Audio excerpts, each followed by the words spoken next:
পতাকা পতাকাটা কোথা থেকে আসলো? এই পতাকার প্রচলন কি শুধুমাত্র এই আজকে থেকে শুরু হলো? বিষয়টা এরকম না। আমরা যদি দেখি তাহলে দেখতে পাই যে সর্বপ্রথম রাসূল সাল্লাল্লাহু আলাইহি ওয়াসাল্লাম কী করছে?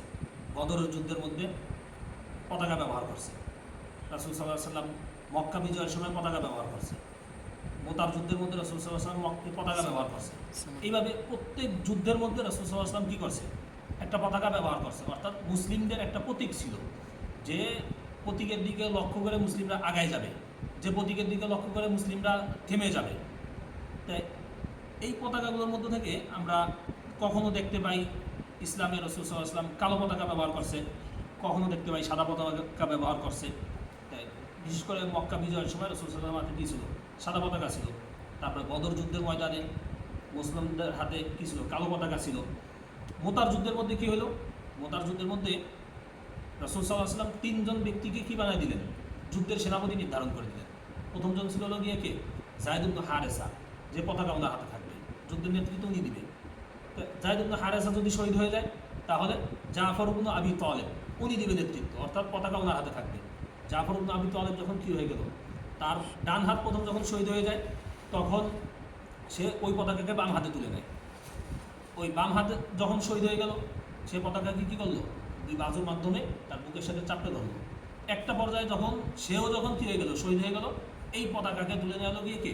আব্দুল্লাহ ইবনে রওয়াহা রাদিয়াল্লাহু আনহু।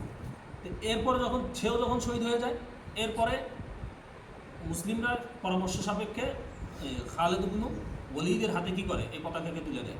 খালিদ ইবনে ওলীদ রাদিয়াল্লাহু আনহুর মাধ্যমে সেখানে কী করে? আল্লাহ তাআলা মুসলিমদের বিজয় দান করে। এরপরে এই যে পতাকার একটা প্রচলন ইসলামের মধ্যে আছে, বর্তমান সমাজের সাথে পতাকার সাথে আমাদের সাথে কী সম্পর্ক? বর্তমান সমাজে আমাদের একটা অবস্থা হলো গিয়ে এরকম, আমরা মুসলিমরা যখন আমাদের কোনো একটা আদর্শ, কোনো একটা লেভেল যখন পাচ্ছি না, তখন আমরা মুসলিমরা বিধর্মীদের লেভেলে আমরা কী করছি? নিজেদেরকে রাঙাচ্ছি। যার কারণে সমাজের মধ্যে এই পতাকার প্রচলনটা বেশি করা দরকার। আর পতাকা গাছে, বাড়িতে, ছাদে লটকানো থেকে সবচেয়ে বেশি দরকার হলো গিয়ে এই পতাকার দাওয়াত সমাজের মধ্যে প্রচার করা, এই পতাকার আদর্শকে আমার ভিতরে কী করা? ধারণ করা। আচ্ছা, এই পতাকাটাকে বর্তমান কুফফার বিশ্ব যারা আছে, মুসলিম বিরোধী যারা আছে, তারা এত বেশি ভয় পাওয়ার কারণ কী? কারণ হচ্ছিল গিয়ে এই পতাকাকে কেন্দ্র করেই আখিরি জামানার মধ্যে কী করবে? উম্মত একত্রিত হবে। রাসূল সাল্লাল্লাহু আলাইহি ওয়াসাল্লামের একটা হাদিস শরীফের মধ্যে আছে যে ইযা রাআইতুমুর রায়দা সুদা ক্বাদ জাআত মিন কিবালি খুরাসান ফাতুহা ফাইন্না ফিহা খলিফাতুল্লাহি আল মাহদি। যে যখন তোমরা দেখবে যে খুরাসান থেকে কালো পতাকা কী করছে? বের হয়ে আসছে, তখন তোমরা কী করো? সেই পতাকার অনুসরণ করো, কেননা তার মধ্যে আল্লাহ তাআলা কী রয়েছে? খলিফা আল মাহদি রয়েছে। এই হলো একটা হাদিস।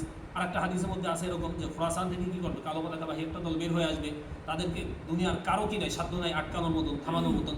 তারা এই পতাকাকে নিয়ে বাইতুল মাকদিসে নিয়ে প্রতিষ্ঠা করবে, স্থাপন করবে।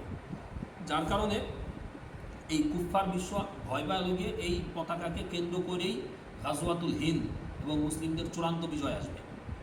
আমাদেরকে এই পতাকার নিচে একত্রিত আমরা যদি না হইতে পারি, এই জন্য তারা কী করে? আমাদেরকে এই পতাকা থেকে দূরে রাখতে চায়।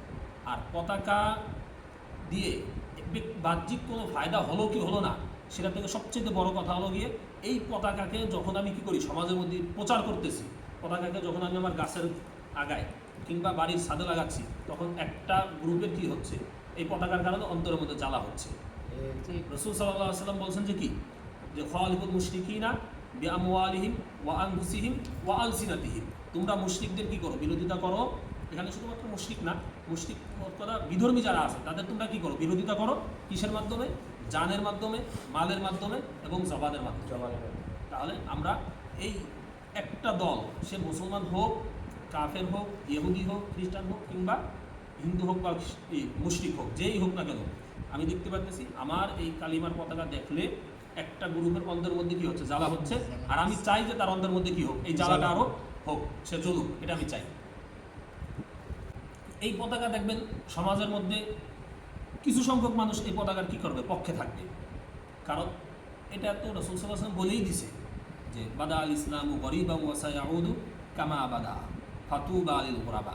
যে ইসলামের পক্ষে সবসময় কি থাকবে? যারা থাকবে তারা সমাজ থেকে বিচ্ছিন্ন থাকবে। সমাজের মানুষ তাদেরকে কী করবে না, ততটা মূল্যায়ন করবে না। আমরা যখন মক্কার থেকে যখন ইসলামের কী হয় সূচনা হয়, তখন দেখতে পাই যে মক্কার যারা কি সম্ভ্রান্ত যারা ছিল তারা কয়জন ইসলাম ধর্ম গ্রহণ করছে। প্রাথমিক পর্যায়ে সবাই যারা গরিব, অসহায়, নিঃস্ব, সম্বলহীন যারা, তারাই তো কী করছে, ইসলামের অনুসরণ করছে। এইভাবেই কী করছে, ইসলামের সূচনা হয়েছে। একটা পর্যায়ে গিয়ে এমন মানুষটাই কী করবে, ইসলামের সহকর্মী হবে, সহযোগী হবে, যারা সমাজের মধ্যে কী থাকবে না, যাদের কোনো গুরুত্ব নাই, বড় কোনো মজলিসের মধ্যে তারা কী পায় না, দাওয়াত পায় না, কিন্তু আল্লাহ পাক রব্বুল আলামিন এদের মাধ্যমেই কী করবে, ইসলামের খেদমত দিবে।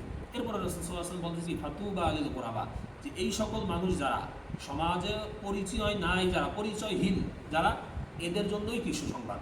তাহলে আমরা যদি এই ফেরকার মধ্যে যদি থাকতে পারি, তাহলে এটা আমাদের জন্য অবশ্যই কি সুসংবাদের বিষয়। আর একটা বিষয় হলো গিয়ে এই যে দেখেন, পতাকা টানানো নিয়ে আমরা অনেক সময় কী করি, হীনমন্যতায় ভুগি। আরে ভাই, এটা হীনমন্যতায় ভোগার কি আছে? আমার পাশের ঘরে কিংবা আমার পাশের বাড়িতে যে ব্যক্তি আর্জেন্টিনা, ব্রাজিল, জার্মান, ফ্রান্স বিভিন্ন দলের সাপোর্ট করতেছে, সে কি তার দলের পতাকা টানাইতে কি একটু কি হীনমন্যতায় ভুগতেছে না? সে তার যে দলের যে সাপোর্ট, ওই সাপোর্টকে সে প্রচার করতে সবার সামনে উচ্চস্বরে বলার জন্য কি করতেছে না, একটু হীনমন্যতায় ভুগতেছে না? তাহলে আমি কেন আমার পতাকা প্রচার করতে, আমার পতাকার আমার কালিমার দাওয়াত দিতে আমি কেন হীনমন্যতায় ভুগবো? সে যদি নাপাক পতাকার দাওয়াত দিতে, নাপাক পতাকার প্রচার করতে, সে যদি হীনমন্যতায় যদি না ভোগে, লজ্জা যদি না পায়, তাহলে একটা পবিত্র পতাকার দাওয়াত দিতে, একটা পবিত্র পতাকা ঝোলানোর জন্য কিংবা একটা পবিত্র পতাকা প্রচার করার জন্য আমার তো হীনমন্যতায় ভোগার কি আসে না, কোনো প্রশ্নই আসে না। এই জন্য আমি যদিও হীনমন্যতায়, যদিও দেখা যায় যে হীনমন্যতা, কিন্তু আমার এটার মধ্যে আমার কি থাকতে হবে, সন্তুষ্ট থাকতে হবে। কেউ হয়তো আমার সাথে থাকবে না, কিন্তু আমার সাথে আল্লাহ আছে, এতটুকু ভাইবে আমাকে কী করতে হবে, সামনে আগায় দিতে হবে। এই জন্য এটা আমাদের কি করা উচিত, বেশি বেশি প্রচার করা উচিত। আর এটার থেকেও বেশি প্রচার করা উচিত হলো গিয়ে কি, কালিমার দাওয়াত, কালিমার পতাকা থেকে কালিমার দাওয়াত, এবং এই কালিমাকে নিজের অন্তরের মধ্যে কি করা, স্থান দেওয়া। এটাই হচ্ছে গিয়ে সবচেয়ে চূড়ান্ত বিষয় এবং গুরুত্বপূর্ণ বিষয়। এই জন্য আমার আল্লাহ পাক রব্বুল আলামিন আমাদেরকে কী করুন, এই কালিমার যেমনিভাবে প্রচার, প্রসার এবং নিজেদের অন্তরের মধ্যেও জায়গা দেওয়ার তৌফিক দান করুন।